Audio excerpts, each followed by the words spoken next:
is, do most married couples these days want to sit down with their pastor and talk about this? Or do you ever find any resistance to this requirement that you need to sit down with us and prepare for a marriage? Sometimes, yeah. I had a gal call the other day that said, looking for a pastor to get marry us on this day for this much money, and we don't want any of that counseling stuff. So some of that I think was their circumstances. It was just because of a variety of reasons. It was going to be hard for them to get together. So yeah, you do run into people that they just either don't feel like they need it, or they're not open to sharing about their lives with someone maybe they don't know that well. Yeah. So then, why does your church require that the couples go through some counseling? Well, a big part of it is we want to do anything we can to help couples begin to prepare for really a lifetime together. And a big part of that is helping them learn how to communicate well, resolve conflict, share the same kind of expectations going into the wedding, so they kind of understand and agree with each other what kind of commitment they're making to one another.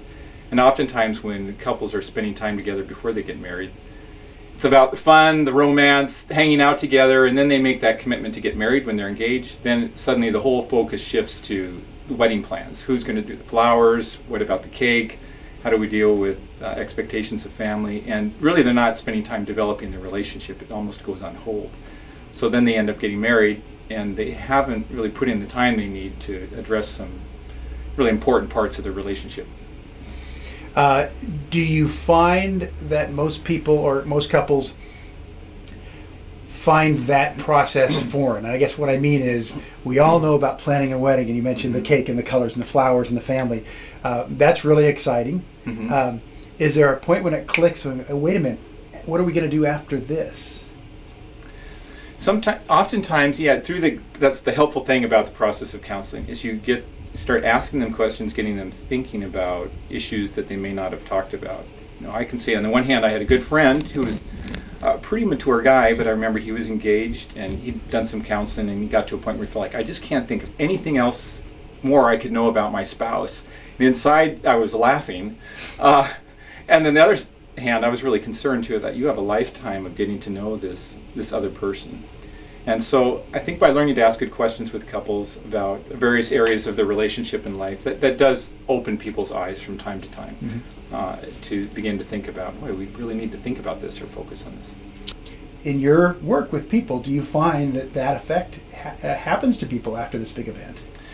Yeah, that can be just a matter of coming to terms with reality, because when you first meet someone and you're in love, everything is idealistic, and that's great. That's the fun part of first meeting someone. Once you're actually married and settled down, the realization of this is what my life is now begins to settle in. Some of the fun things are over, the things you've always looked forward to, and then it comes down to the business of living life together day by day, the routine things of life.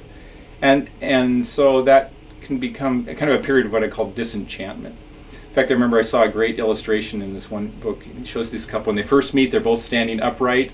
Then after they're married, the first part, they're turned, their whole world is turned upside down, so these people are standing on their heads. And then eventually it shifts back over to where the feet are on the ground, they're a little more stabilized, ready to live life together for the long haul. Like that. So you see, every once in a while, disenchantment.